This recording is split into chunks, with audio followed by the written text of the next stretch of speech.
What if the things that you're chasing, success, achievements, the perfect person, the perfect job, the perfect location, aren't really going to bring you joy, aren't really what life is about? My name is Heidi, and in this video, I want to share with you what I've learned in 50 years and losing almost everything to chronic illness. I used to think that living was doing. And from the moment I got out of bed in the morning till the moment I fell into bed for years and years, I was in constant motion. I didn't have time to slow down, to contemplate life, to think, am I living my story or am I living someone else's story or society's story? And then I got sick, really sick, over 10 years, and lost almost everything. I lost my career. I lost all the achievements that I had strived so hard to achieve. And I couldn't drive. I was in bed most of the time. And when all those labels are stripped from you, who are you? It was a really dark time for me. And it led me on a journey of self-discovery that has been the most unexpected and amazing thing in my life. So I want to share with you some things that I've learned through this journey. Number one, if your body or your mind is telling you to slow down, listen. There were so many opportunities for me to slow down before I got completely leveled, but I didn't listen. And I kept going. And that's when it took a massive toll. I believe that you will pay for what you're living, how you're living. Second is, instead of thinking about what's next, think about what's now. I was 3 steps ahead of where the present moment was when I was running. And what this has taught me, this whole experience has taught me, is to be in the now. Because when I'm 2 events or 3 steps ahead, I'm not living in the now. And also, that is where anxiety is. That's where fear is. But in the now, it's not. Because so much of my illness, and I had anxiety about getting worse and what every symptom meant. And all of that was in the future, which hasn't happened. And right now, yes, there's discomfort, but there's also a lot of other things there too. So live for now. Be all in for now. Instead of looking at what you don't have, which is exactly the way that we culturally are conditioned, right? To look at what we don't have so we can strive to get that. And that's going to bring us X, Y, and Z. But it isn't true. Look at what you have now, what you have in this moment. I took so much for granted. When I lost it, I thought, wow, I should have been more grateful in the moment. And now I am. I'm grateful for so much. I have a really close friend who's 90. Maybe you've seen some of our videos with Marvin. And he lives in assisted living.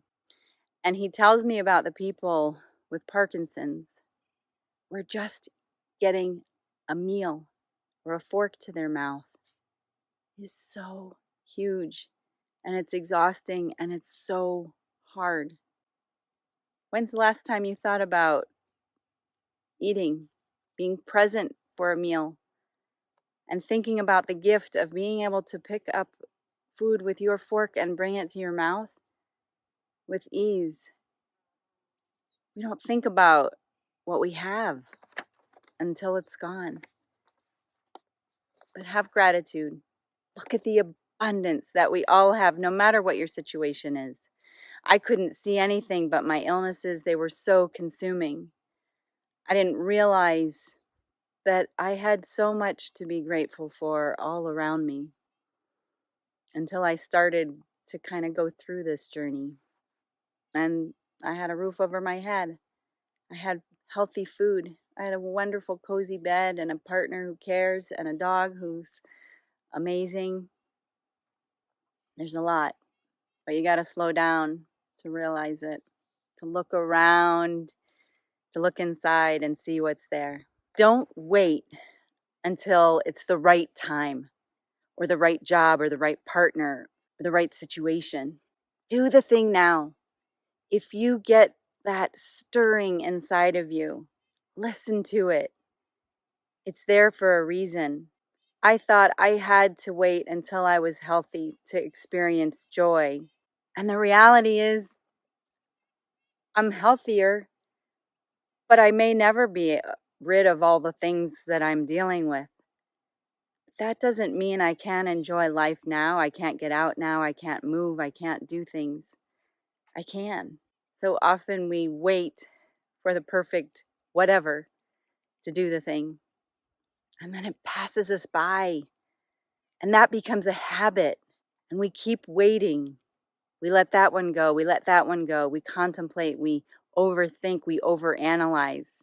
We get analysis paralysis. Make listening to that feeling, that sensation, that stirring, and acting upon it, make that the habit. That's what life is about. You're going to experience so much more. Your time and attention are your two most valuable resources. Use them wisely. Everything is vying for our attention these days. Wow, it is crazy. But that's our currency. That's our resource. What we pay attention to determines how we feel, what we think about, what we believe, and how we make choices. Do the things that you're paying attention to and you're investing your time in make you feel better about life and about yourself and about possibility? Or do they make you feel worse? Or do they move you further away from where you want to go? Remember, your attention and your time are valuable. I spent so much time worrying and being consumed by all the negative things that it was hard for me to see a positive path forward. But when I started directing my attention toward healing, toward the things that build me up, and away from the things that trigger me or make me feel less than, it's pretty amazing. Be brave. Step outside your comfort zone. I do in some areas of my life, and other areas have been more difficult. But I have pushed myself so far out of my comfort zone. Like doing a video like this would not have been the old me. But I feel so passionate about what I want to share with the world and what I've learned, because it's changed my life in so many amazing ways. And if I can feel this way, everybody else can feel this way. And I think it's what the world needs right now, this connection. It doesn't have to be a big thing, just a nudge, just a little challenge. And it makes you feel so good about yourself when you do it. Just the effort, just the act. Don't worry about the outcome. It's just the effort. For the people in your life that you appreciate, tell them. Tell them you appreciate them and what you appreciate about them. It makes them feel really good, and it makes you feel really good. And the more, the better. And last, I'm going to close with, you are enough, and you were born enough. And I didn't feel that for my first 50 years. And let me tell you the truth. Just saying it, okay, I'm enough now, after 50 years of believing otherwise, it doesn't stick. It doesn't feel authentic. The way to feel enough is to be kind to yourself, to give yourself compassion every single day, and to believe in yourself, to accept all of you, and to keep feeding that enoughness every day. It's like a living organism where you have to nurture and cultivate it and pull the weeds of negative thinking and your internal critic, where you think, okay, I may be a little bit different than everybody else. That's okay. I love that. I want to be different. I don't want to be the herd. I want to be me. And I believe in me.